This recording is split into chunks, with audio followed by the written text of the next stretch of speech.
2500 எதிர்பார்த்த பெண்களுக்கு ஏன் 1000 ரூபாய் இன்னைக்கு வரவு வைக்கப்பட்டிருக்குன்னு தெரியுமா? தமிழகத்துல இருக்க கோடிக்கணக்கான இல்லத்தரசிகள் முகத்துல பேரானந்த புன்னகைய வரவழைக்கும் வகையிலான இந்த நல்ல செய்தி கோட்டை வட்டாரத்துல இருந்து கசிஞ்சிருக்கு. தமிழகத்துல தகுதி வாய்ந்த இல்லத்தரசிகளுக்கு இப்ப மாதந்தோறும் வழங்கப்பட்டு வர 1000 ரூபாய் மகளிர் உரிமை தொகையை உயர்த்தி மாதந்தோறும் 2500 வழங்க தமிழக அரசு போர்க்கால அடிப்படையில திட்டம் தீட்டி வராங்க. இது தொடர்பான அதிகாரப்பூர்வ அறிவிப்பை தமிழக முதல்வர் விஜய் அவரு சீக்கிரம் வெளியிட இருக்காரு. 110 கீழ் வெளியிட இருக்காரு. இந்த உதவித்தொகை உயர்வு வரும் ஜூன் 22 கொண்டாடப்பட இருக்கிறதா சொல்லியிருக்காங்க. விஜய் அவருடைய பிறந்த நாளை முன்னிட்டு தான் பிறந்தநாள் பரிசா இருக்கும்னு கோட்டை வட்டாரம் சொல்றாங்க. அது மட்டும் இல்லாம இந்த திட்டத்துக்கு புதிய தோற்றத்தை கொடுக்கிற வகையில மதிப்புமிகு மகளிர் திட்டம் அப்படின்னு புதிய பெயர் வைக்க இருக்காங்களாம். அன்னைக்கு தினமே மாநிலம் முழுக்க முறைப்படி தொடங்கி வைக்கப்பட வாய்ப்புகள் இருக்காம். புதிய 2500 திட்டத்துக்கான நிதி ஒதுக்கீடு மற்றும் அரசாணை தயாரிக்கிற பணிகள் ஒரு பக்கம் விறுவிறுப்பா நடந்தாலும் அதே வேளையில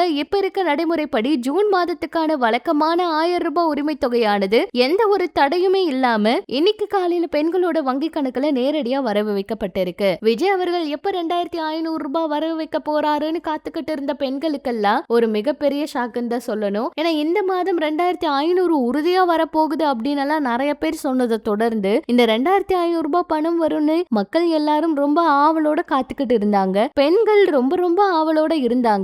ஆனா பெண்களுக்கு இன்னைக்கு கொஞ்சம் ஏமாற்றம் தான். 1000 ரூபாய் தான் வரவு வைக்கப்பட்டுச்சு. ஏன்னா விஜய் அவர்கள் ஆட்சிக்கு வர்றதுக்கு முன்னாடி அவரோட வாக்குறுதிகள்ல சொன்ன முக்கியமான விஷயமே இந்த 2500 ரூபாய் தான். மகளிருக்கு 2500 ரூபாய் நிச்சயமா கொடுக்கப்படும்னு சொன்னாரு. இது எப்ப இருந்து கொடுக்க போறீங்க அப்படிங்கிற கேள்விதான் எல்லாரும் கேட்டுட்டு இருக்காங்க. அது மட்டும் இல்லாம அந்த 2500 ரூபாய் உரிமை தொகையை பிறந்த நாள்ல இருந்து அவர் திட்டம் அறிவிக்க வாய்ப்பு இருக்கணும். அன்னைக்கு இந்த மதிப்புமிகு மகளிர் உரிமை தொகை திட்டத்தை அதோட அறிவிப்பை வெளியிடுவாரணும். அடுத்த மாதம் நிச்சயமா உங்களுக்கு 2500 பணம் வரணும்னு ஒரு சில தகவல்கள் வெளியாகி இருக்கு.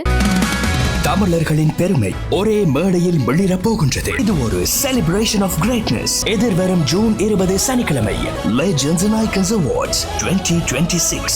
இது உறுதியா இருக்குமா, என்ன நடக்க போகுதுன்னு பொறுத்திருந்து பார்க்கலாம். அதே போல இன்னைக்கு முதலமைச்சர் விஜய் அவர்கள் சங்கீதா அவங்களோட விவாகரத்து வழக்குல ஆஜராக இருக்காங்க. 2 பேருமே காணொலி வாயிலா தான் ஆஜராக இருக்கிறதா தகவல்கள் வெளியாகி இருக்கு. 2 பேரும் காணொலி வாயிலா ஆஜரானதுக்கு அப்புறம் அவங்களோட முடிவுகள் என்ன சொல்ல போறாங்க, என்ன பேச போறாங்க அப்படிங்கறத பொறுத்திருந்து பார்த்தாதான் தெரியும். விஜய் அவர்களோட சேர்ந்து வாழ சங்கீதா அவங்களுக்கு விருப்பம் அப்படின்னு ஏகப்பட்ட செய்திகள் வெளியான நிலையில 2 பேரும் உண்மையா சேர்ந்து வாழ போறாங்களா இல்ல வேறு ஏதாவது முடிவெடுக்க போறாங்களா அப்படிங்கறத பொறுத்திருந்துதான் பார்க்கணும். முதலமைச்சர் அவர்களுக்கு நிறைய விஷயங்கள், அதாவது அவங்களோட வேலைகள் நிறைய இருக்கிறதுனால நேர்ல ஆஜராக முடியாத ஒரு சூழ்நிலை. அதனாலதான் காணொலி வாயிலா ஆஜராகிறாங்களாம். இது பற்றி உங்களோட கருத்துக்களை சொல்லுங்க. இன்னும் இது போல சினிமா அரசியல் தகவலை தெரிஞ்சுக்க நம்ம சேனல் கூட இணைச்சிருங்க.